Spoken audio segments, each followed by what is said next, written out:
На баткото с акордеона. А казват, музиката е изкуство. Добре де, а изкуството какво е? Не е ли то и що виждаш, чувстваш, пресъздавайки го с нещо свое? То сложно е за обяснение, зато и че имайте търпение. Обзело ме е странно чувство. За изкуството да пишеш е изкуство. С Иван се запознах, докато на един банкет в денято старшията каза: "Вдигам тост днес за почетния гост, зато и че станал е отново лауреат на Стамболово. Един страхотен музикант с неповторим талант. За него чест и почитания, на здраве цялата компания." Аз при тази презентация изгубих леко ориентация. Но с чашка и раздумка ние себе си открихме и до края на банкета се сприятелихме. Акордеона е музикален инструмент. Мехът, регистри, копчета, клавиши и с марката Гоарини президент. Кажи ми как да го опиша. Свирнята му като магия, отвътре някак си ти вика. Мелодия се кръщна вие, то сякаш птиченце ти чуролика.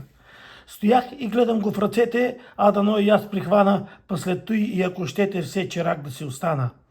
И казват, музиката е изкуство, в студентската квартира на тавана. В подробности не ще се впускам, че мъничко носталгия ме хвана.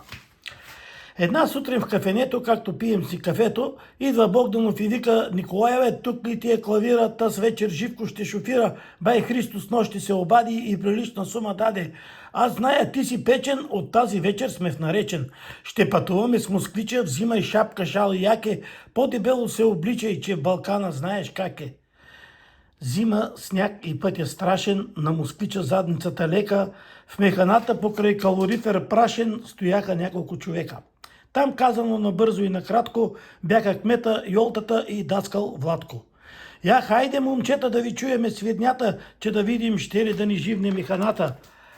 А на мен отвътре ми бе малко притеснено, защото какво ще свирим не ми е обяснено. "Абе, Иване, аз знам 3 песни само. 2 са на Сигнал и една на Челентано." Богданов погледна ме и си усмихна. Кмета малко понастинал кихна.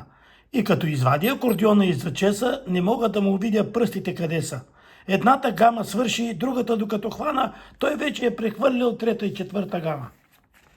Родопчани са широки хора, те пляскаха ни с 2 ръце. Ние свирихме им без умора, за кеф и радост от сърце. Иван не спира, там паузи няма. Барабаниста окапа останахме двама. Блъскам по клавира, заболя ме стомаха, аз бях тогава с една стара Ямаха. Абе, на кой му дреме Ямаха таква е? Весели се народа, сърцето играе. По шевовите пукаше се механата, кръчмаря доволен, ръчички потрива и в кухнята тайно бърка каймата и ефтино вино за скъпо налива. А за нареченските бани известен български курорт. Вода с туризъм съчетани, релакс, лечение и спорт. През деня на процедури лекуваш нервите с водата, вечерта с купони штури довършваш се в механата. И там с разнообразни песни, не щеш ли, станахме известни. А пък аз отде да зная, край нас минавала реката Чая. След някой друг ден и дойде жена му. Ах, каква певица само, гласовита като пойна птичка. Иван и викаше душичка. Сутринта по радиото чуе ли е песен нова, вечерта я вече пее като Лили Иванова. Сидиш и слушаш я за глас, отде го вади тоя глас. Родопчани са широки хора, ядат и пият и играят, а песните си без умора ги пеят, наизуст ги знаят. Декември мина, януари, вънка страшен студ настана. На калорифера в механата пригоряха 2 риотана. И управителя каза: "Имаме лимит на тока, фактура даже ни показа, че цената е висока." Той управителя бе от тия, на които викам кебапчия. А Иван даже малко се ядоса. "Чи кво? 20 лева плюс-минус квоса? И как да правим купони штури при минусови температури?"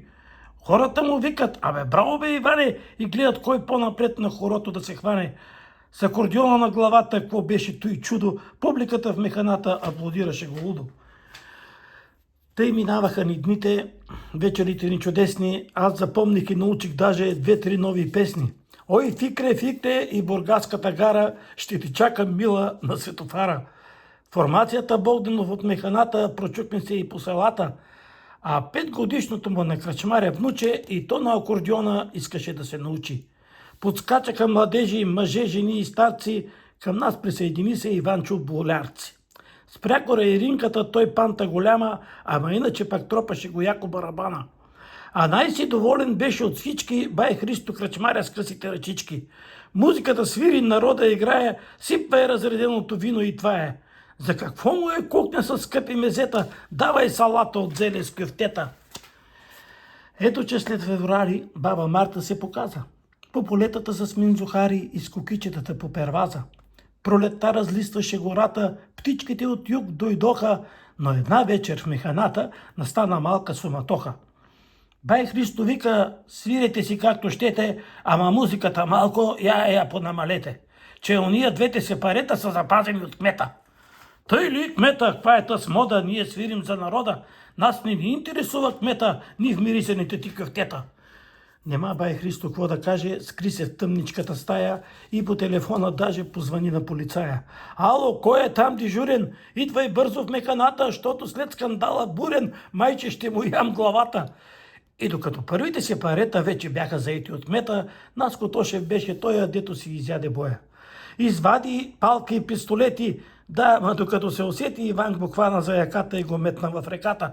Рипна Наско като мряна, побегна, спря се горе на разклона, за смях полицията стана от баткото с акордеона. И казват, музиката е изкуство. И когато я изпълниш чувство, ей тъй с радост от сърце, тогава те носят на ръце. На здраве!